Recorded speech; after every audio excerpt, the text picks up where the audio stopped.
¿Qué tal? Les habla Jorge Gestoso. Bienvenidos. En el programa de hoy, luego del lanzamiento de la campaña de reelección del presidente Donald Trump y el comienzo de los debates entre los 20 precandidatos demócratas, ¿cuáles podrían ser los temas que podrían definir la elección presidencial del 2020? Se lo preguntamos a nuestro invitado, Emilio Viano, analista político y profesor emérito de American University. Emilio Viano, una cálida bienvenida al programa. Gracias por invitarme.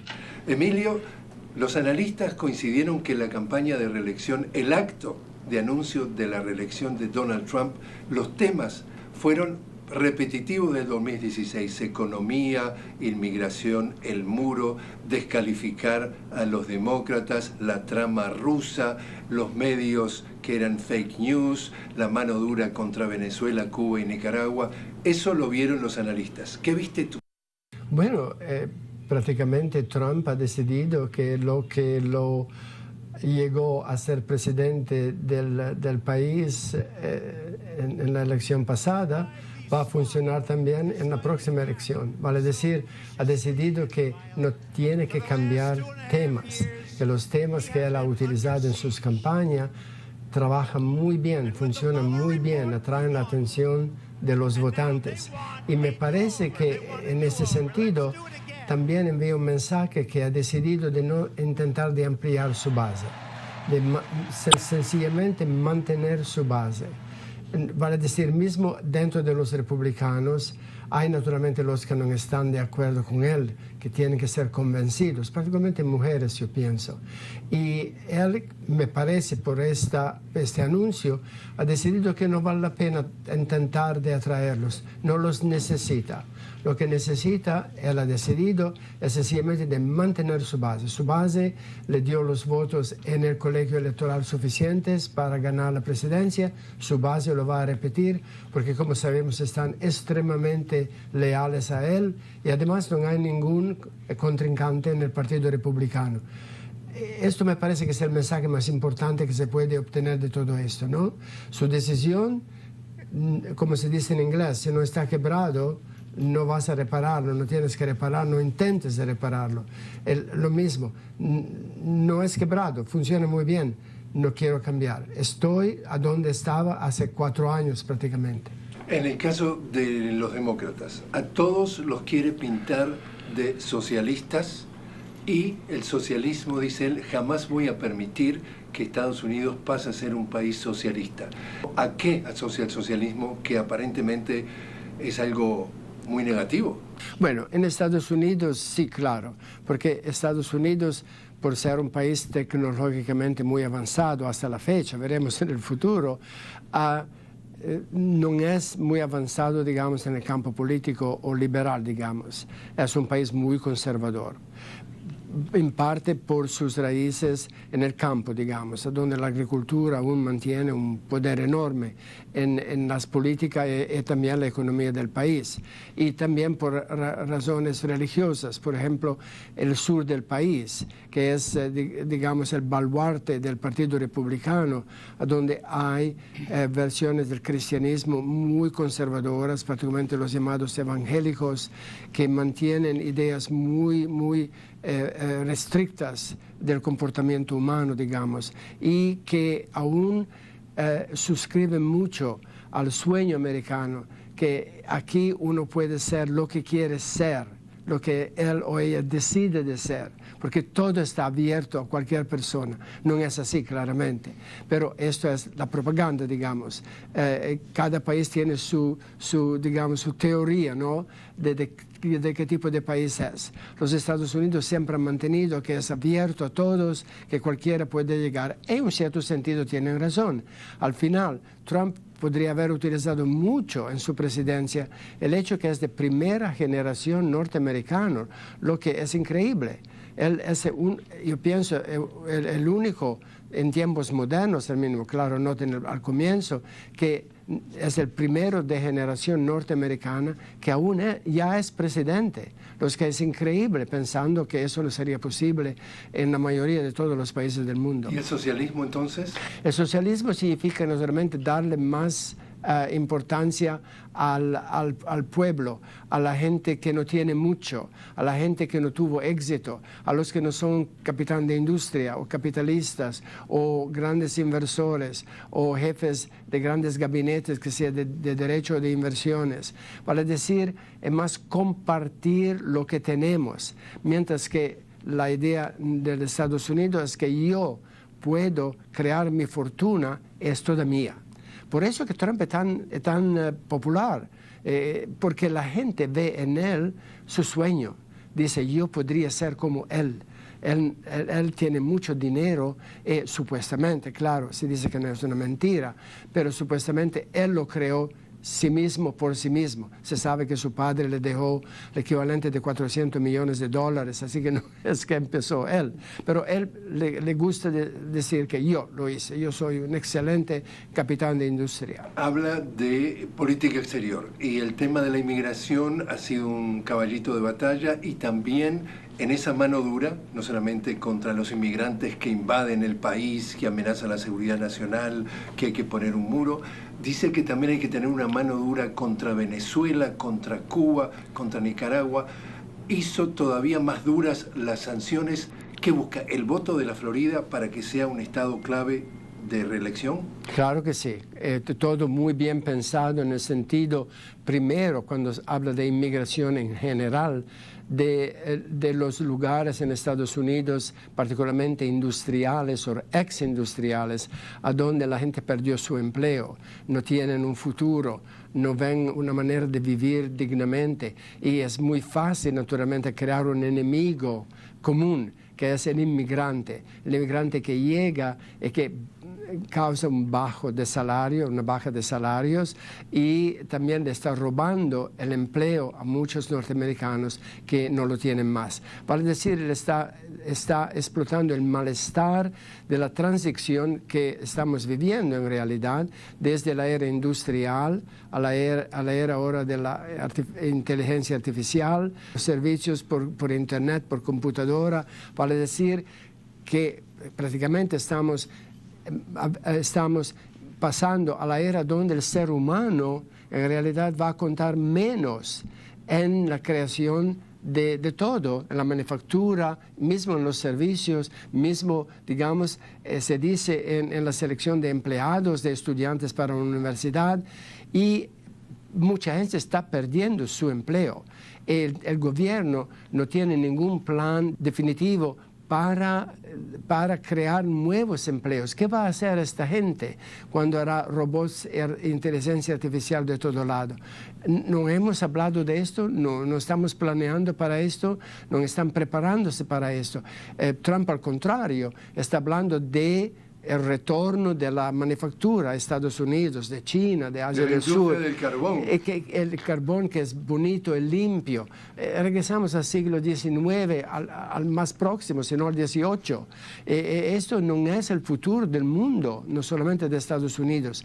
Por eso que el inmigrante se transforma en el competidor. Claramente él lo define siempre como prácticamente los mexicanos, violadores, ladrones, asesinos, los de América Central, miembros de maras, no de gangs, vale decir, son una amenaza a la seguridad pública. Y con eso él continúa a mantener este fervor de su base, que ven en él el protector. Y por eso que quiere presentarse como una persona con la mano dura, que al final no la tiene, porque hemos visto en muchas de sus intervenciones, particularmente con Corea del Norte e Irán ahora, no lo hace cuando debería hacerlo. Contradicción aparente. Por un lado, repite los mismos temas, como tú decías bien, quiere reafirmarse que esa base electoral sigue fiel a él y lo vuelve a votar. Por el otro lado, lo que dicen las encuestas, dice que tiene el 44% de aprobación a su gestión y que 6 precandidatos demócratas lo vencerían en las elecciones presidenciales. ¿Por qué pregona esos temas y por qué le está yendo tan mal en las encuestas? Porque él piensa que cuando se habla de republicanos, el 56% de los republicanos aprueban de su gestión.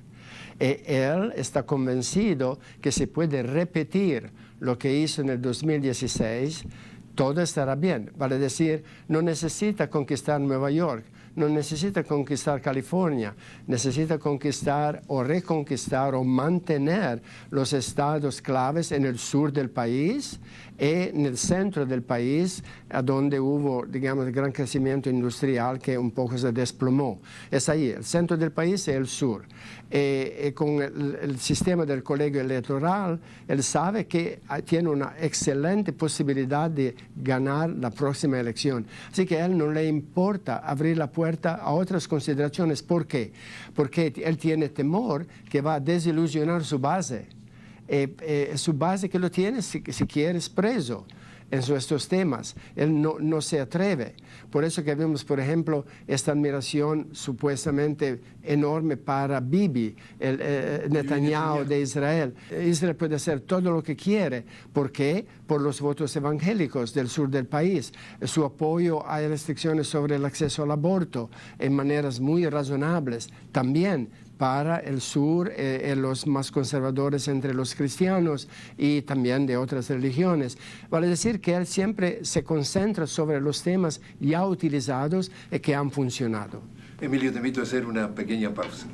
Estamos conversando con Emilio Viano, analista político y profesor emérito de American University, sobre los temas que podrían definir las próximas elecciones presidenciales del 2020.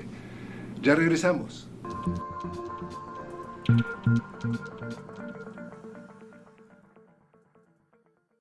Continuamos conversando con Emilio Viano, analista político y profesor emérito de American University, sobre los temas que podrían definir las próximas elecciones presidenciales de Estados Unidos en el 2020. Emilio, Partido Demócrata. Empiezan entonces los debates, ya son 25, pero como son demasiados, los debates han permitido que participen 20. ¿Hay divisiones en el partido entre alas progresistas o izquierdistas y alas conservadoras? Bueno, hay esta división y además hay división de generación. Cuando pensamos, por ejemplo, a Biden, el ex vicepresidente Biden, que ya tiene 76 años, y a Pete Buttigieg, que tiene 37, hay una diferencia enorme, ¿no? El millennial, como se dice, es una persona que recuerda la Segunda Guerra Mundial. Así que esto son las dos divisiones más importantes. Los que verdaderamente quieren ser el partido progresista, digamos, que quiere la justicia social, la justicia de género, la libertad de mujeres de controlar su reproducción, etcétera, y los que al contrario son más conservadores en el sentido de, sí, hablar del mundo obrero, hablar de los problemas de la clase media, pero de mantener un cierto control sobre las ideas más extremas de compartir, por ejemplo, dinero, entradas económicas, de crear preferencias para ciertos grupos en la sociedad. Vale decir que hay esta división entre los progresistas, y prácticamente Bernie Sanders es uno de los mejores, digamos, y también entre las mujeres, la senadora Gillibrand, Warren también, son los más, digamos, progresistas, y los más conservadores, como Amy Klobuchar, una mujer también de Minnesota, que yo pienso tiene una excelente posibilidad, porque esos son más centristas, digamos, y no van muy allá de, digamos, el sistema que ya existe, dándole, digamos, ciertos cambios en ciertos aspectos, por ejemplo, la justicia racial, la justicia en las elecciones, la justicia en la protección del consumidor, pero sin ir hasta lo que, por ejemplo, Bernie Sanders dice abiertamente es socialismo. ¿Qué te dice tu experiencia, que tú has seguido elecciones en los Estados Unidos durante muchos años? El candidato, ¿qué perfil podría tener en cuanto a qué temas? Por un lado, tú dices, Estamos hablando de Bernie Sanders, que está hablando de la educación superior gratuita. Joe Biden, que de alguna forma vuelve a los años de Barack Obama. ¿Dónde te parece que podría estar el discurso a la hora de que surja un solo candidato representando al partido? Claramente yo pienso que tiene que ser centrista, porque si no pierde muchísimos votos, porque los Estados Unidos son un país conservador, la gente no es muy abierta al cambio social, al cambio económico, y aún suscriben ese sueño que todos podemos ser millonarios. Es esto el sueño americano, que yo puedo definir y decidir de ser muy rico como Trump. Así que no es posible. Y con eso ser feliz. Y con eso ser feliz, progresar, proveer para mi familia. Esto lo hace muy peligroso hablar de socialismo. Yo admiro mucho, claro, a Bernie Sanders. Para mí sería excelente si él o Gillibrand, por ejemplo, o Warren fuesen los elegidos o candidatos. Pero yo pienso que no va a funcionar. Y no va a funcionar también por razones de edad. Tenemos ya gente que vota nacidos en este siglo. Para muchos de nosotros eso es una novedad, pero es la realidad. Y tenemos ahí Bernie Sanders, Joe Biden, que ya tienen muchos años en los 70s y que claramente no pueden relacionarse bien a los jóvenes, a la juventud, a las mujeres mismas. Lo hemos ya visto con Biden hablando de senadores segregacionistas de los años 60, 70, con los cuales él se relacionó muy bien, como si eso fuese una razón para elegirlo como presidente, lo que completamente fue devastador, ¿no? Así que esta falta de entendimiento, porque en realidad él demostró que tiene buenísimas intenciones, es una persona muy buena, sin duda, pero tiene muchos problemas con esto, con otras leyes raciales, con también la reforma del sistema criminal que envió muchísima gente afroamericana a la cárcel. Así que él tiene muchos problemas que creo no lo van a hacer fácil para él de continuar. 6 mujeres entre los 25 candidatos.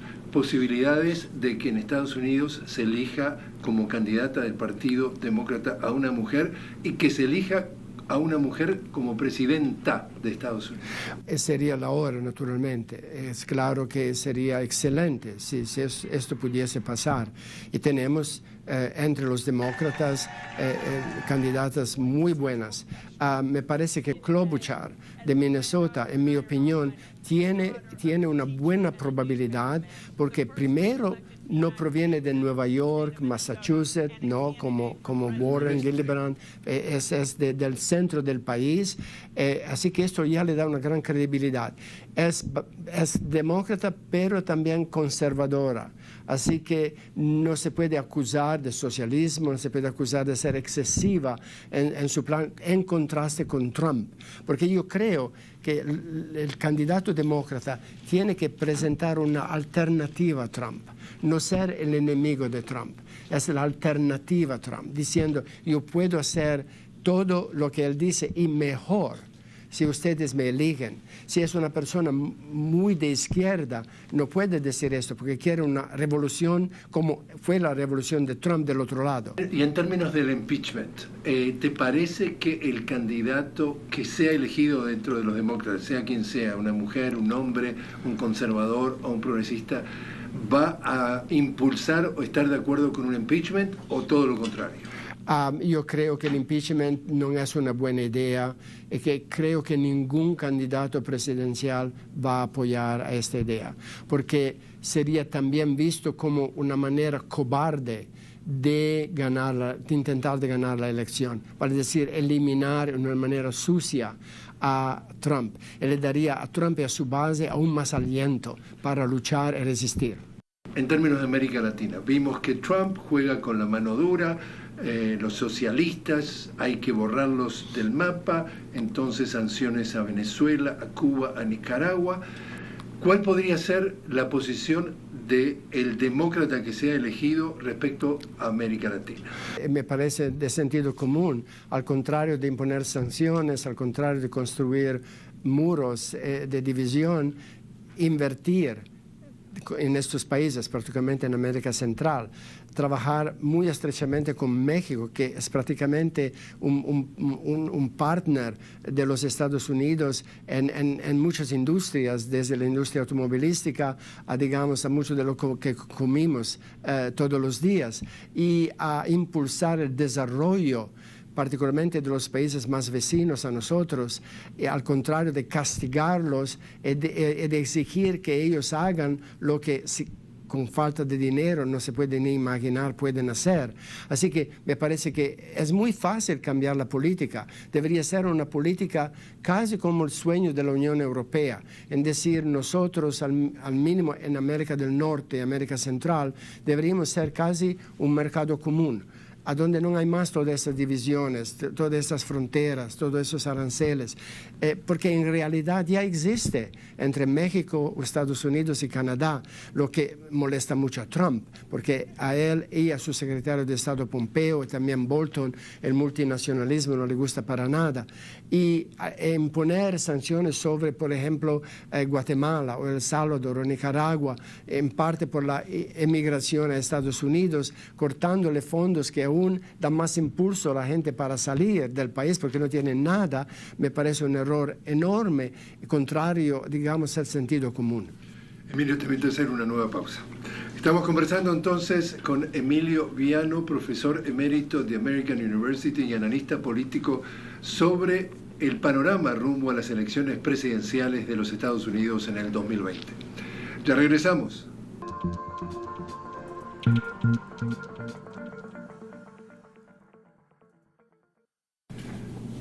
Continuamos conversando con Emilio Viano, analista político y profesor emérito de American University, sobre el panorama rumbo a las elecciones presidenciales del 2020 en los Estados Unidos. Emilio, ¿cuál podría ser la influencia de las redes sociales y del dinero en la campaña presidencial del 2020? Pero claramente inmenso. Está creciendo más y más, particularmente lo de las redes sociales. Nosotros nos recordamos de Obama, que fue el primero a utilizar primitivamente en aquel tiempo las redes sociales para su campaña, y recibió mucha apreciación para haber intuido, comprendido la importancia de estos medios de comunicación. Trump naturalmente lo ha hecho ahora de cada día. Es eso un poco el problema que tenemos, que en un cierto sentido los medios de comunicación que critican a Trump siempre hablan de Trump. Y también he visto, se podría decir, que muchos de los titulares de los diarios, de los periódicos, mismo del programa de televisión, frecuentemente repiten lo que dice Trump sin criticarlo, sin poner una calificación. Por ejemplo, Trump suspende su acción militar contra de Irán por razones de no querer matar posiblemente a 150 personas. No es así, no es la razón por qué él no lo hizo. En muchas otras decisiones de Trump que aceptan literalmente lo que él dice. Se transforman en un megáfono. Le dan un megáfono y, por ejemplo, ahora él dijo, voy a expulsar a miles, si no millones de documentados del país, empezando el domingo. En Washington Post hay un titular que repite exactamente esto, sin calificarlo, diciendo, por ejemplo, el presidente Trump dice que va a hacer esto. Ellos dicen, Trump va a expulsar. Eso, mientras el director del Servicio de Inmigración dice, eso es imposible. Por eso que los medios de comunicación son, de un lado, una gran manera de comunicarse, ya lo sabemos, Trump la ha utilizado magníficamente. Del otro lado, que no son bastante críticos, que repiten, que son casi el megáfono de Trump. El dinero, claro, va a jugar un papel inmenso en todo esto. En Estados Unidos. Sí. Como sabemos, Trump tiene ahora un botín de millones y millones, se habla de casi 43 millones de dólares ya recaudados en tiempos recientes. Sí, desde que anunció la semana pasada su elección. Sí. los demócratas están bastante detrás de todo esto y con la división entre más de 20, esto no facilita claramente tener bastante dinero. ¿Tendremos una elección limpia, justa, un sistema que en sí mismo, independientemente de que pueda ser un agente foráneo que pueda intervenir, pero ya el sistema electoral, las máquinas, el sistema es confiable y encima tendremos la posibilidad de que pudiera haber algún tipo de injerencia? Bueno, si escuchamos Trump, él dice que si yo voy a perder es porque hubo una elección sucia. Así que es el primero a criticar el sistema electoral si va a perder y a refugiarse tal vez de conceder. No, claramente no se progresó para nada desde la otra elección cuando parece hubo una intervención extranjera intentando de influir sobre las elecciones. El Congreso se ha rehusado de hacer cualquier cosa, de proveer fondos para los estados y hay mucha resistencia a hacer todo esto. Al contrario, nuevamente quieren mantener el sistema porque funcionó para los republicanos y no quieren tocar nada. Así que me parece que hay una gran posibilidad de influencias de afuera de Estados Unidos que pueden llegar hasta aquí y también naturalmente de grupos bien organizados con muchos fondos que pueden verdaderamente enviar su mensaje contundente que puede dar la reelección a Trump. Emilio Viana, muchísimas gracias por estar con nosotros. Es un placer, como siempre.